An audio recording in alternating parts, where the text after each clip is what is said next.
Direction la Bourgogne, un trou de verdure où coule une rivière de pinard dans le gosier du jovial Olivier Pouls, notre expert gastronomique. Chaque après-midi, une recette pour épater vos proches. Olivier est en place et aujourd'hui, il a demandé à ce que Eva soit son commis. Voilà, qu'elle serve au moins à quelque chose. J'ai l'impression qu'elle prend la poussière dans le garage. Je vous en prie, enfin, Eva ne prend pas du tout la poussière. Elle est là. Vous savez ce qu'elle vous dit, la bon poussière, pied, bonne ouais, c'est ça. Bonjour Olivier Pouls. Bonjour mes amis, comment allez-vous ? Très bien, très bien. Très bien, On a faim. surtout au moment et d'entrer surtout en régression avec des plats régressifs tout au long de la semaine. De quoi on se régale ce soir avec vous Olivier ? Alors, plat régressif, mais plat facile, parce que j'ai bien compris, je vous ai entendu les hier pommes en soufflées antenne dire que vous d'hier, n'aviez merci. rien compris à mes pommes Je n'ai rien soufflées. compris. Moi, je suis rentré chez moi, j'ai donné un bain à une pomme de terre. Elle n'a rien compris. Elle n'a pas compris ce qui se passait. J'ai dit, il faut prendre un premier bain, c'est pour dire un deuxième bain plus chaud. Elle n'a pas compris.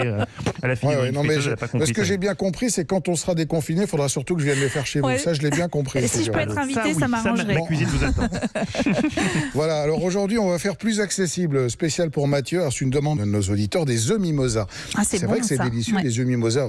C'est le grand plat de la tradition bistrotière. Un peu disparu, là aussi, je ne sais pas pourquoi. On trouve ça un peu désuet. Pourtant, Dieu sait si ça peut être bon. Alors, pour les œufs mimosa, très simple, des œufs, bien évidemment, des œufs bio de préférence, avec le petit numéro 0, vous savez, sur la coquille.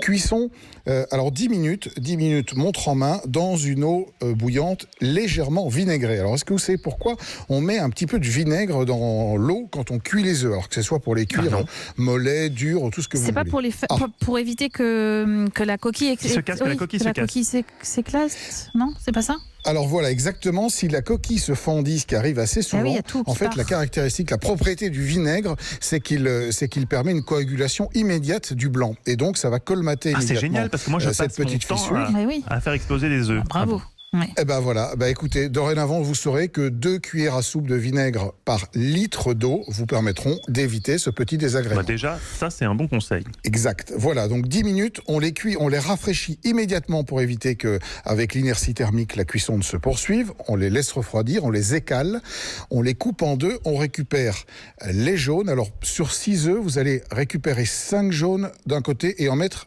un 6e de côté pour un petit peu plus tard. On va écraser les jaunes, on va y rajouter 2 belles cuillères de mayonnaise et on va ensuite rajouter ciboulette ou persil ciselé et on va refarcir les œufs avec cette préparation et à la fin on viendra saupoudrer du jaune avec le dernier, vous savez, celui qu'on a gardé, ce qui va donner une petite texture assez sympathique. Mais ce qu'on peut aussi faire, c'est s'amuser à les varier un peu, ces œufs mimosa. Alors il y a des déclinaisons que j'aime beaucoup. Une petite pointe de curry, par exemple, ou de paprika dans la mayonnaise, ça marche. Essayez aussi de mélanger un peu d'avocat avec votre mayonnaise et vos œufs. Pas bête, ça donne un côté crémeux qui est très sympathique. Une petite cuillère, pourquoi pas, de pesto. Vous savez, on peut acheter du pesto tout prêt, là aussi, dans la mayonnaise. Ou alors, des petits dés de saumon fumé, par exemple. Voilà, 4-5 idées qui vous permettent de varier vos œufs mimosa. Et je pense que là, Mathieu, on est vraiment à votre portée, techniquement. Mais il n'y a pas de thon dans les œufs mimosa ? Non, il n'y a pas de thon, vous pouvez en mettre, mais il n'y a pas de thon dans les œufs mimosa, Mathieu. Dans la recette officielle des œufs mimosa, il y a du thon, il me semble. Non, dans la recette officielle, il n'y en a pas. Mais je peux vous dire que non. Mais ce qu'il y a, c'est qu'il y a des variantes très courantes, qu'on appelle les œufs au thon d'ailleurs. Si vous voulez appeler un ami qui vous dira ce que je vous dis, façon Elise Moon, vous pouvez. Mais je peux vous dire qu'il n'y a pas de thon dans les œufs mimosa. D'accord, c'est noté. Effectivement, on appelle. Non, parce que quelqu'un me l'avait maintenu, donc je vais pouvoir maintenant contredire cette personne et j'adore contredire les gens. On peut faire des œufs mimosa avec du thon, mais dans la vraie recette, il n'y en a pas. Ça marche. Eh bien, c'est bien noté. Et ça, au moins, c'est facile. Peut-être même moi, je vais réussir à concocter ces œufs mimosa pour ce soir. Merci beaucoup, Olivier Pouls, qu'on retrouve tous les jours pour une recette facile et goûteuse et tous les week-ends, tous les samedis dans la table des bons vivants avec Laurent Mariotte.